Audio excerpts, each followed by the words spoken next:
Hi, my name is Susan Helm, and it's a beautiful morning in Springfield, Illinois at Washington Park. This is our pollinator garden. It's 2 years old, and welcome. We have probably over 50 different varieties of native plants in this garden and growing all the time because we've been adding in. What makes them unique as native plants is that they are very sustainable. They are engineered, they are designed to manage our clay soil, our heavy dense soil. They don't mind droughts, in other words lack of water for long periods of time. They don't mind our extreme winters. And so we especially chose them that they would survive and thrive here, and we also wanted to make sure that they would start blooming in April and continue blooming in the fall. So for example, we have goldenrod and asters, and they will be the last nectar food that our last generation of monarchs will take before they head across the ocean. And we have about 6 different kinds of milkweed, and that is the only food that monarchs will eat. We see all of the pollinators, so that's the butterflies, the bees are the primary pollinators. We see bats, we see insects, they all come here, and sometimes we'll even come with like a little microscope or something and really identify, go in and look carefully at the leaves, and like I said, we feel very confident that we are doing our job. About a third of our fruits and vegetables are pollinated, and the quality of that fruit and vegetable depends on pollination. So without gardens like this, whether it's trees, shrubs, or flowers, they will not get the nectar they need. They will not be able to pollinate the fruits and vegetables that we eat. So actually this project got started because I had a nagging friend, Francie Coburn, and in 2007 she was part of a group called Friends of Washington Park, and they put in a native garden here. So it's been here for a while, and so she walks through here all the time, and as the years went by, for whatever reason, the garden was not able to be maintained the way it should have, and there was lots of invasives, and it just became as people would say, a weedy mess. So she kept complaining about it to me, and we both talked about it, and finally made some overtures to the Springfield Park District about the possibility of redoing this garden and taking it back to what it should have been and could be. And so that started our process in 2017. The Park District was extremely agreeable to it. They paid for all the plants we have, paid for a lot of the materials, they brought in the mulch, they trimmed the trees. They did a lot of the heavy lifting that we needed for this. And then 2 summers ago, we put in over 1,000 native plants, and I've even added more since then. And now we're in year 3 of growing, and we have a fabulous pollinator garden. Well, to get this garden planted and going, first of all, we did a lot of research over the winter, and we went to some local experts, Sue Massey of Massey, Vern Legess from Friends of Sangamon Valley, Larry Miller, Lincoln Memorial Garden, Chuck Smith, Springfield Park District, just many people to give us an idea of how to do this correctly the first time.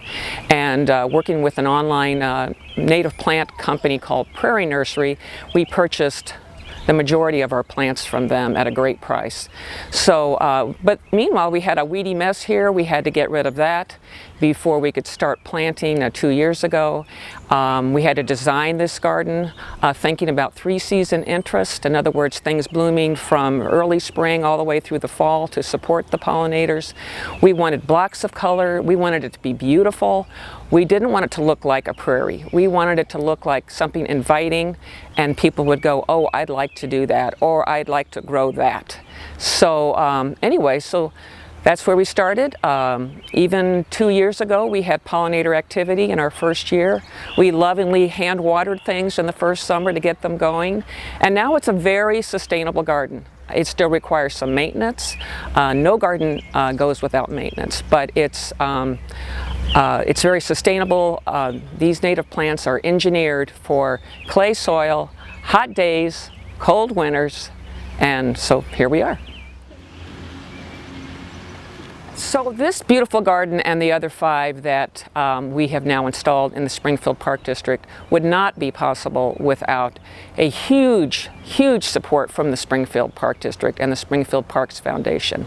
But we've also had great grant support from the Illinois Native Plant Society and the Springfield Civic Garden Club. Those two organizations have been fabulous.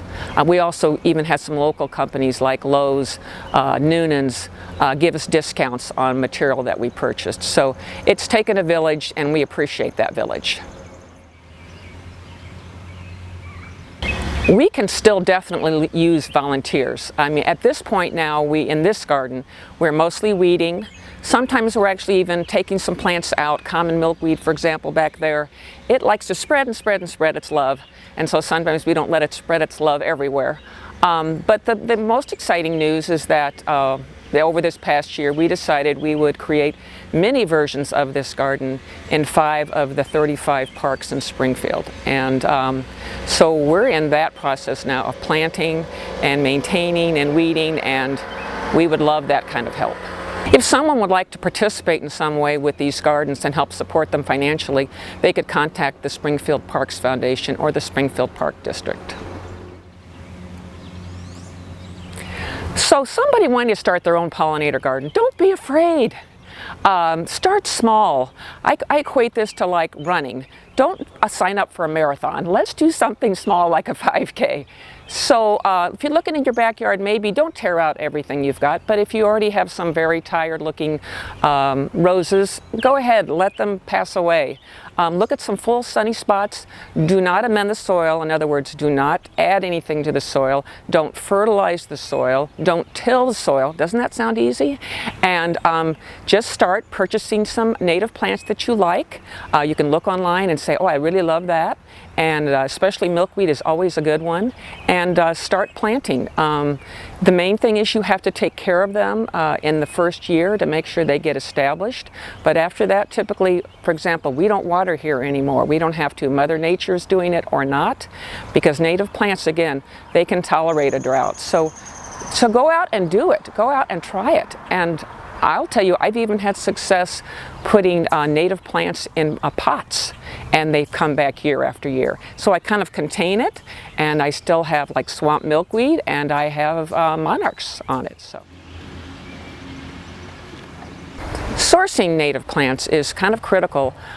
There's a lot of garden centers that may say they have native plants, but most have very few. They don't really tend to specialize in it. We probably need to do more to ask our nurseries to bring in more native plants. There usually at this time of year are some great native plant sales through the Illinois Native Plant Society, Lincoln Memorial Garden, and usually you can even get some from the Springfield Civic Garden Club.